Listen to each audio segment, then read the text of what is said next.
ہمارے جو یہ امام نسائی ہے نا، نسائی شریف جن کے سیاستہ، تو مسلمان مجاہدین جب ان کے گاؤں پہنچے نا تو وہاں سارے مرد بھاگ گئے تھے، ایک مرد بھی نہیں رہا، عورتیں ہی عورتیں تھیں۔ جب مسلمان مجاہدین کو پتہ چلا کہ یہاں تو عورتیں ہی عورتیں ہیں، تو انہوں نے یہ نہیں کہا یہ تو غیروں کی عورتیں ہیں، لوٹ مار کرو، قتل و غارت کرو۔ انہوں نے کہا کہ نہیں، عورتوں سے ہمیں لڑنے کی کوئی ضرورت نہیں ہے۔ وہ اس گاؤں کو چھوڑ کر واپس آ گئے، کہا کہ یہاں تو عورتیں ہی عورتیں ہیں اور تم کیا کر رہے ہو؟ یہ ہے مسلمانوں کا کردار۔ اور جب حاتم طائی کی بیٹی ننگے سر حضور کے سامنے آئی تو پھر رسول اللہ نے ان سے قید ہو کر آئی اور فرمایا کیا چاہتی ہو؟ کہا جی میں نے آپ یہاں نہیں رہنا، مجھے میرے بھائی عدی بن حاتم شام دوڑ گیا ہے، آپ مجھے سواری دیں اور راستے کا خرچہ دیں، زیادہ راہ دیں تو مجھے آپ آزاد کر دیں۔ حضور نے فرمایا یہ بھائی ان کو سواری بھی دے دو، ان کو کپڑے بھی دے دو، ان کو زیادہ راہ بھی دے دو اور ان کو بحفاظت شام روانہ کر دو۔ جب وہ شام پہنچی نا، عدی بن حاتم، حاتم طائی کے بیٹا، ان کا بھائی نے کہا تھا میں نے حضور کا کلمہ نہیں پڑھنا، جو مرضی ہو جائے۔ جب وہ بہن بھائی کے پاس پہنچی تو پہنچنے کے بعد اس نے پوچھا تو کہاں سے آ رہی ہے؟ انہوں نے کہا میں تو رسول اللہ کے دربار سے آ رہی ہوں۔ انہوں نے کہا پھر کیا ہوا؟ انہوں نے کہا میں تو قید ہو گئی تھی۔ انہوں نے کہا پھر تجھے قتل نہیں؟ انہوں نے کہا قتل کی بات کرتا ہے تو قتل کی بات ہے؟ انہوں نے کہا تو نے کیسا ان کو پایا؟ انہوں نے کہا بھائی جان ایتھے سمجھ آنے والی گل نہیں۔ انہوں نے کہا میں تے نہیں مننا۔ انہوں نے کہا جلا ہویا ایک بار جا تے صحیح، تو ویکھ تے صحیح، تو آیا نہ در کیوں بد نصیبہ ہزاراں رنگاں وچ رنگیں دے محمد۔ بہن دے کہن ہوتے عدی بن حاتم کہندے میں تو تیز سواری رکھی ہوئی سی، میں تو نس آیا، میں حضور دا کلمہ نہیں پڑھنا۔ بہن کہن لگی ایک باری جا تے صحیح، اے دسن والی گل کوئی نہیں، ایک باری تو جا کے چہرہ انور ویکھ تے صحیح، خلق عظیم ویکھ تے صحیح، انہاں دی اخلاق تے عادات ویکھ تے صحیح جلیا۔ وہ کہندے میں اتھوں نسدا آیا، نسدیاں پھر میں جدو آیا تو مینوں پتہ چلیا حضور مسجد نبوی شریف وچ تشریف فرماون۔ کہندے میں جدو جا کے حاضر ہویا تو حضور اٹھ کھڑے ہوئے میرے واسطے۔ انہاں مولویاں پیراں خود اخلاق کی وجہ پیش کیتے، میں تو انہوں یہ سچی گل کر رہا۔ ارے نہ چونکہ خود نہیں اس راستے تے چلنا سی تے چونکہ ایسے تھے تو پھر چونکہ ایسے تھا تو پھر کیوں جی؟ اور جڑی عورت رو رہی سی کب اپنے عزیز دی قبر ہوتے، حضور قریب تو گزرے تو فرمایا اسبری، انہوں نہیں سی پتہ رسول اللہ فرما رہے ہیں، انہیں سر رکھے ہوا۔ غم چیز ہی ایسی ہوندی، اسے واسطے حضور نے فرمایا میرا امتی پناہ منگے، غم بندے نو تباہ کر کے رکھ دیندا۔ انہیں کہا مینوں کہنے والے اسبری، جے تینوں یہ مصیبت پہنچی ہوندی تو مینوں نہ کہندا ہے گا۔ میرے آقا نے یہ سنی گل تو حضور چل پے، اس عورت نو کوئی گل نہیں فرمائی۔ اس سے یہ بھی پتہ چلتا ہے کہ جب آدمی اگلا اس حالت میں ہو تو اس کو تبلیغ نہیں کرنی چاہیے، بس جو بات کر دی وہ کر دی، بات ختم ہو گئی۔ زبردستی کسی نے ڈھا کے منانا ہے کہ او عورت نے حضور نال گل کی تھی کہ مجھے بہت مصیبت پہنچی ہے، اس کو تو پتہ نہیں تھا یہ رسول اللہ ہے۔ اور غم کتنی عجیب چیز ہے کہ وہ حضور کی آواز کو بھی نہ پہچان سکتا۔ اللہم انی اعوذ بک من الغم والحزن، حضور کی اپنی دعائے مبارکہ ہے کہ میرا امتی کہے میں پناہ مانگتا ہوں غم اور حزن سے۔ ہاں جی، یہ بڑی ڈاڈی شاید ہے۔ اب میں جو بات اگلی کرنے لگا ہوں، بعد میں جب صحابہ آئے تو انہوں نے کہا آپ کو پتہ ہے جنہوں نے آپ کہا تھا اسبری صبر کرو وہ کون تھے؟ کہا نہیں۔ انہوں نے کہا وہ تو خود رسول اللہ تھے۔ وہ میں نے حضور کو یہ جواب دیا ہے۔ وہ کہتی ہے میں پھر گئی جلدی حضور کے دربار پر، میں جو بات کرنے لگا ہوں وہ یہ ہے۔ وہ کہتی ہے جب میں حضور کے دروازے پر پہنچی تو میں نے کوئی وہاں چوکیدار نہیں پایا۔ 50 گارڈ اگے تے 50 پیچھے، اس حضرت صاحب نہ سلام کون لوے گا؟ جتیاں پوان والے اور جبے پوان والے اور تے میک اپ کرنے والے اور۔ میں تو نہیں پڑھیا نہیں جو اس وقت حسنہ جلیا۔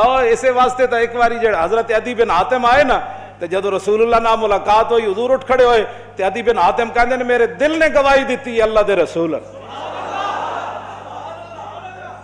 کیوں جی؟ فرماندے پھر حضور نے میرا ہاتھ پکڑیا تے حضور اپنے در اقدس دی طرف گھر دی طرف چل پے۔ کہندے راستے چ ایک بڈھی مائی مل گئی۔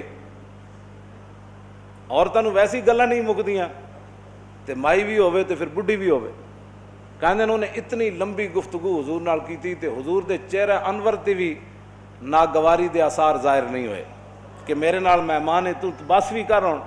کہندے نے میں کھڑ کے تھک گیا، لیکن رسول اللہ نے ایک باری بھی اس مائی نوں نہیں فرمایا کہ مائی بس کر اور کام تھوڑے۔ کہندے انہوں نے اپنی پوری گفتگو مکمل کیتی تے پھر حضور چلے نہ جدوں کہنے دوسری باری میرے دل نے گواہی دیتی حضور اللہ دے رسول. تو کہنے جب رسول اللہ گھر تشریف لے آئے تو حضور دا ایک مبارک تلائی سی جہدے تے حضور آرام فرماندے سن. کہنے نے اودے وچ کھجور دی چھال بھری ہوئی سی, کھجور دے پتے بھرے ہوئے سن. اس تے او بدن مبارک سوندے سن جنہاں دے بارے حضرت انس کہندے نے میں 10 سال خدمت کیتی, حضور نہ سلام لیا, ہزاراں واری لیا, حضور دے مبارک ہتھاں نوں بوسا دیتا, چومیا. ما مسست خزن ولا حریرن ولا شیئن قط الین من کف رسول اللہ. نہ میں کوئی ریشم نو ہاتھ لایا, نہ کائنات دا کوئی اور نرم کپڑا ہو جائے میرے ہاتھ وچ آیا کہ حضور دے مبارک ہاتھ تو نرم ہاتھ ہوے. کیوں جی حضور اس تلائی تے سوندے سن جے دے وچ روئی نہیں سی, کھجور دی چھال بھری ہوئی سی. نہ انہاں کدی چھال اوتے سونا ہے, نہ انہاں کدی بدر جانا ہے, نہ انہاں کدی جناب تلوار پکڑ کے خندق وچ پہرے دینے. انہاں تو کہنا یہ لبیک والے کیا کر رہے ہیں, اسلام تو امن کا درس دیتا ہے. میں کہا دسو نا خندق وچ کتنے بندے آئے, کیوں جی خندق وچ کتنے بندے آئے, یہ دسو نا قوم لوگاں نو. اذا جاءتکم جنود فارسلنا علیہم ریحا وجنودا لم تروها وکان اللہ بما تعملون بصیرا اذ جاءوکم من فوقکم ومن اسفل منکم وزاغت الابصار وبلغت القلوب الحناجر وتظنون باللہ الظنونا هنالک ابتلی المؤمنون وزلزلوا زلزالا شدیدا واذ یقول المنافقون والذین فی قلوبہم ما وعدنا اللہ ورسولہ فی قلوب مرض ما وعدنا اللہ ورسولہ الا غرورا. یہ تو منافق کا کام ہوتا ہے جب مشکل وقت او جی دیکھا گریک ٹاؤن ہو گیا, اور میں کہا پھر کی ہویا.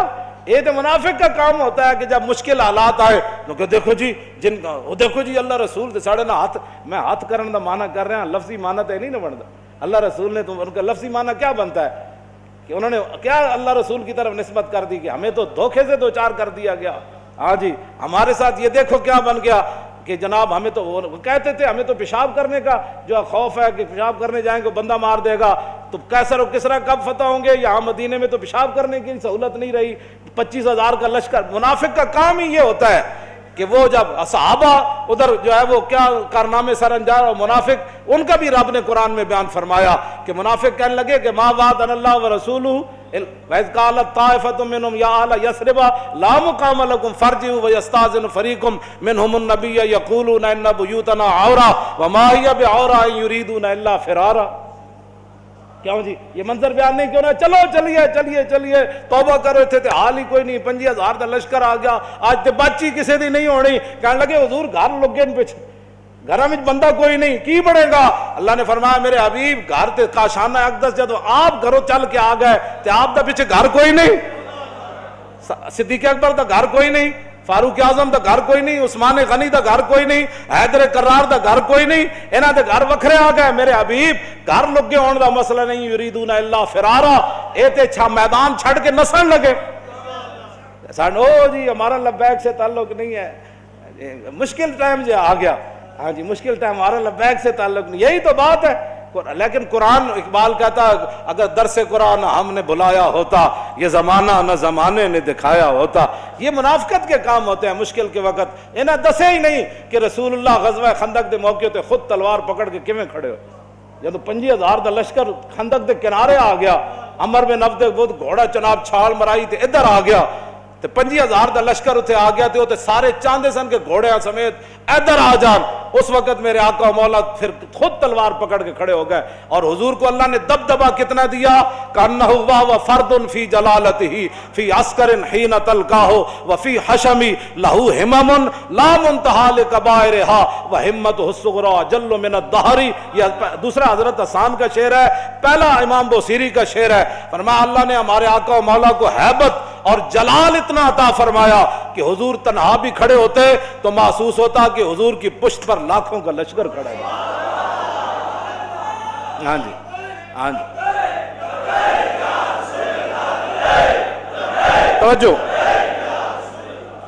حضور خود تلوار پکڑے. کیوں جی علیکم بسنتی ہے نہیں, یہ نہیں سنت کہ جب دین پر مشکل وقت آ جائے تو رسول اللہ خود تلوار پکڑ کر کھڑے ہو گئے.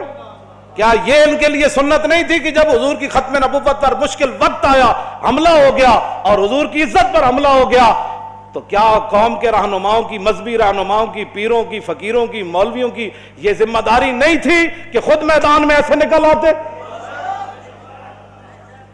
یہ ہے نا علیکم بسنتی و سنت الخلفاء، کیوں جی الراشدین، اور سنت خلفاء کیا ہے؟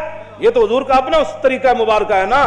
سنت خلفاء کیا ہے کہ جب جنگ یمامہ میں مسلمہ آیا تو افضل الخلق بعد الرسل، آپ نے فرمایا بدری ہوئے یا غیر بدری ہوئے، بڑھا ہوئے یا جوان ہوئے، اکھاڑا صحابی ہوئے یا نابینا ہوئے، ہاتھ سلامت ہومن یا کٹے ہومن، سارے یمامہ پہنچو۔ خلفاء دی بھی یہی سنت ہے۔ جدو ختم نبوت کا مسئلہ آیا تو پھر سیدنا صدیق اکبر خود بھی تلوار پکڑ کے چل پے، لشکر تے روانہ کیتے نا، ہاں جی خود بھی چلن لگے۔ حضرت مولا کائنات علی مرتضیٰ نے روکیا، فرمایا ابو بکر جو آپ کو کچھ نقصان ہو گیا تو ہمارا کیا بنے؟